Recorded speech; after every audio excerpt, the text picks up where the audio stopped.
कुछ दिन पहले मैंने रिलीजियन के रिलेटेड एक वीडियो अपलोड की थी और उस वीडियो पर आए कमेंट से मुझे पता चला कि बहुत सारे लोग ऐसे हैं जो रिलीजियस प्रैक्टिसेस के पीछे का साइंस जानना चाहते हैं। तो एक ऐसी रिलीजियस प्रैक्टिस जो लगभग हर एक धर्म में फॉलो की जाती है वो है चैंटिंग, जाप। तो आज इस वीडियो में हम जानने वाले हैं द साइंस बिहाइंड चैंटिंग, जाप के पीछे का विज्ञान, और हम जानेंगे कि रोज की सिर्फ 5 से 10 मिनट की चैंटिंग हमारी लाइफ को कैसे बदल सकती है। हेलो जी, नमस्ते, मैं हूँ काजल और KTGT में आपका बहुत बहुत स्वागत है। Let's no together and grow together. तो सबसे पहले जानते हैं कि चैंटिंग है क्या। चैंटिंग जो है वो एक साउंड थेरेपी है जो साइकोलॉजिकली और फिजियोलॉजिकली हमारे फियर और एंजाइटी को कम करती है। कैसे? Bye deactivating amygdala. एमिगडाला क्या है? एमिगडाला जो है वो हमारे ब्रेन का एक छोटा सा हिस्सा है जो हमारे इमोशंस को प्रोसेस करता है। एमिगडाला के डीएक्टिवेट होने से हमारा नर्वस सिस्टम सिंपैथेटिक स्टेट से यानी कि फाइट और फ्लाइट मोड से पैरासिम्पैथेटिक स्टेट यानी कि रेस्ट एंड डाइजेस्ट मोड में चला जाता है, जिससे हमारे ब्रेन में अल्फा ब्रेन वेव बनने लगते हैं और हमारा हार्ट रेट कम हो जाता है। चैंटिंग हमारे ब्रेन की वेगस नर्व को स्टिम्युलेट करती है जो हमारे इमोशंस को रेगुलेट करने में और हमारी समझ शक्ति को बढ़ाने में हेल्प करता है। अब देखते हैं कि चैंटिंग हमें साइंटिफिकली कैसे हेल्प करता है। फर्स्ट, EEG स्कैन से पता चलता है कि चैंटिंग से हमारे ब्रेन में अल्फा और थीटा ब्रेन वेव्स ज्यादा बनने लगते हैं जो कि हमें डीप रिलैक्सिंग और मेडिटेटिव स्टेट में लेकर जाते हैं। अगर आपको नहीं पता है कि ब्रेन वेव्स होते क्या हैं, तो मैं आपको शॉर्ट में बता देती हूँ। ब्रेन वेव्स जो हैं वो हमारे ब्रेन के अंदर के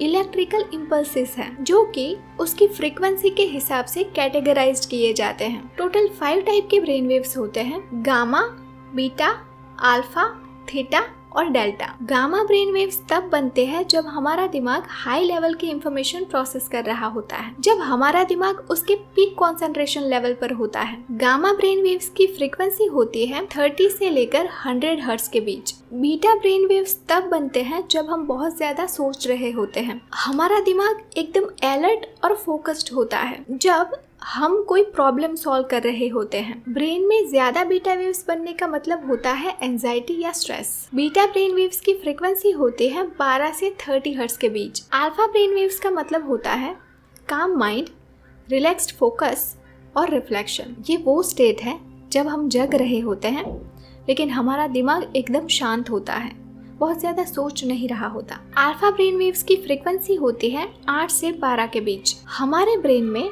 थीटा ब्रेन वेव्स तब बनते हैं जब हम एकदम रिलैक्स्ड होते हैं, जब हम डीप मेडिटेशन में होते हैं या फिर हम सपना देख रहे होते हैं और जब हम अपने सबकॉन्शियस माइंड को एक्सेस कर पाते हैं। थीटा ब्रेन वेव्स की फ्रीक्वेंसी होती है 4 से 8 hertz. And last, delta brain waves जो कि सबसे स्लोएस्ट ब्रेन वेव्स हैं, ये तब बनते हैं जब हम गहरी नींद में होते हैं। इतनी गहरी नींद जब हमें सपना भी नहीं आता और हमारा बॉडी फिजिकल हीलिंग में चला जाता है। तो ये हो गए हमारे ब्रेन वेव्स के प्रकार। चैंटिंग से हमारे ब्रेन में अल्फा और थीटा ब्रेन वेव्स बनते हैं जिससे हमारा माइंड और बॉडी डीप रिलैक्सेशन स्टेट में चला जाता है। इसके अलावा चैंटिंग से, खास करके ओम मंत्रा से, ब्रेन के एमिगडाला और लिम्बिक सिस्टम में सिग्निफिकेंट डीएक्टिवेशन होता है जिससे हमारा डर, चिंता और बाकी इमोशंस भी कंट्रोल में आ जाते हैं। सेकंड, चैंटिंग करते वक्त हमारे ब्रेन में जो रिदम बनती है वो ब्रेन में वेगस नर्व को स्टिम्युलेट करती है जो हमारे पैरासिम्पैथेटिक नर्वस सिस्टम को एक्टिवेट करती है, जिससे हमारा ब्लड प्रेशर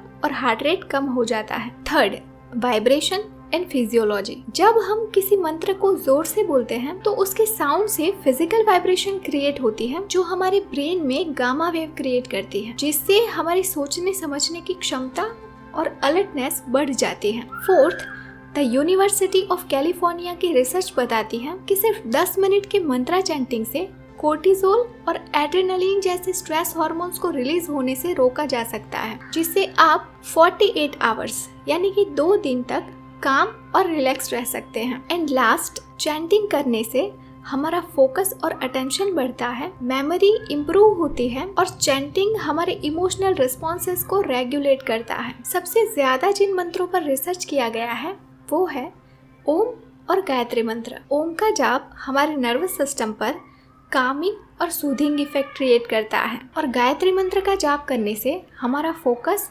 सोचने समझने की क्षमता और मेमोरी इम्प्रूव होते हैं। साइंटिफिक स्टडीज के अनुसार मैक्सिमम बेनिफिट के लिए हमें हर रोज 5 से 10 मिनट की चैंटिंग जरूर करनी चाहिए। अब मैं आपको मंत्रा चैंटिंग के स्पिरिचुअल एस्पेक्ट के बारे में बताना चाहूंगी। जैसे जब हम किसी इंसान के साथ ज्यादा समय बिताते हैं तो धीरे धीरे उसके जैसे बनने लगते हैं। वैसे ही जब हम नाम जाप या किसी मंत्र का जाप करते हैं तो हम उस एनर्जी के साथ कनेक्ट होते हैं और हम उस एनर्जी के जैसे बनने लगते हैं। उस एनर्जी के लक्षण हमारे अंदर आने लगते हैं, बिल्कुल मैनिफेस्टेशन और अफर्मेशंस की तरह। जब हम किसी चीज के बारे में बार बार सोचते हैं और बार बार बोलते हैं तब वो चीज हमारे रियल लाइफ में मैनिफेस्ट हो जाती है। वैसे ही जब हम भगवान के बारे में बार बार सोचते हैं और बार बार बोलते हैं तो उतने ही हम भगवान के नजदीक होते जाते हैं।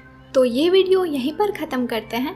अगर आपको ये वीडियो हेल्पफुल लगी हो तो इसे लाइक कीजिए और अपने फ्रेंड्स और फैमिली के साथ शेयर करके इसे ज़्यादा लोगों तक पहुंचाने में अपना योगदान दीजिए। ऐसे ही और वीडियोस देखने के लिए अभी इस चैनल को सब्सक्राइब कर लीजिए और बेल आइकन भी प्रेस कर दीजिए ताकि जब भी नई वीडियो आए तो तुरंत ही आपको नोटिफिकेशन मिल जाए। अगर आप इस वीडियो के बारे में अपना कोई ओपिनियन देना चाहते हैं तो कमेंट सेक्शन में बताएं। वीडियो को पूरा देखने के लिए आपका बहुत बहुत धन्यवाद। तो चलिए मिलते हैं अगले वीडियो में।